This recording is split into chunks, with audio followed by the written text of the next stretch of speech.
Salam tani selalu berinovasi. Kali ini saya ada di desa. Rencana mungkin nanti ke depan tiap minggu, 1 minggu sekali. Jadi ada kumpulan petani, baik kelompok tani ataupun tokoh tani, ataupun ada beberapa tentang kendala, baik itu kendala hama, penyakit, atau kekurangan nutrisi. Nah, saudaraku sekalian, jika mau mengikuti tahapan demi tahapannya, silahkan ikuti. Jadi ada beberapa nanti yang saya berikan, ada 7 tahapan atau 7 rangkuman penting, diantaranya mengenal tentang morfologi atau bentuk fisik tanaman padi. Apa untungnya mengenal bentuk fisik? Jadi ada bahasa tak kenal maka tak sayang.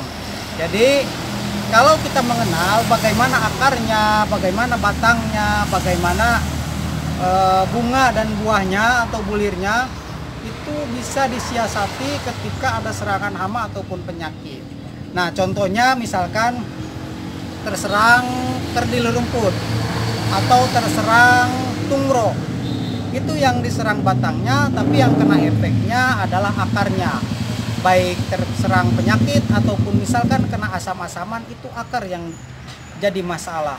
Nah, dari situ kita akan pelajari, saya akan pelajari bersama para petani di sini bagaimana caranya tentang pengembalian atau memulihkan tanaman yang sakit. Baik itu akarnya, batangnya, daunnya, bulir, ya dan sebagainya, itu mensiasati dengan kekebalan tubuh tanaman. Nah, setelah itu nanti saya akan berikan mengenai ilmu nutrisi tanaman.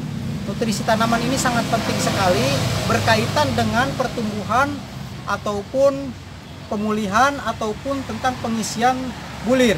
Ya, pengisian bulir, baik itu pemberat bobot atau mengisi bulir full sampai ke pangkal malai, itu tentang ilmu nutrisi tanaman. Nanti saya akan bahas mengenai unsur makro, mikro, baik esensial ataupun beneficial. Dan di situ nanti akan bisa buat sendiri. Para petani di sini akan bisa buat sendiri pupuknya, baik pupuk cair ataupun padat. Padatnya nanti dari hewan, kotoran ternak. Ya, banyak sekali di sini. Ya, beberapa limbah ternak yang dibuang, ya, baik itu ayam, kambing, domba ataupun sapi, ya, ataupun petani itu bisa ternak sendiri, bisa itu lebih baik.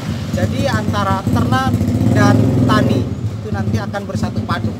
Ya, nah setelah itu nanti akan dibahas mengenai ilmu tanah. Bagaimana ilmu tanah dibahas? Nah, ilmu tanah ini mengenai bagaimana bentuk fisik tanah, biologis tanah, ataupun kadar kandungan kimia, baik itu unsur hara yang ada di dalam tanah, nanti akan dipelajari. Dan bagaimana cara perombakan tanah supaya lebih baik. Ya, banyak tanah yang residu terhadap herbisida ataupun pestisida yang lain, itu nanti akan dirombak, ya, melalui biologis dan beberapa bakteri maupun fungi yang bisa merombak tanah supaya lebih baik. Nanti kita akan pelajari. Dan ada beberapa nanti praktek-praktek petani, ya, di sini. Saudaraku sekalian, kalau mau mengikuti step-stepnya, silahkan, pasti akan seru sekali itu. Ya, nanti bagaimana step-step tahapan kita praktek dari membuat pestisida, membuat pupuk cair, ataupun membuat beberapa fungisida yang bisa diaplikasikan nanti ketika bulir sudah keluar atau menjelang keluarnya malai. Nah, itu sementara itu hanya bahasan rangkuman saya. Ya, semoga nanti dalam mengikuti tahapan-tahapannya itu akan lebih baik dan lebih bagus lagi. Nanti saya akan uraikan secara mendetail. Terima kasih, semoga bermanfaat.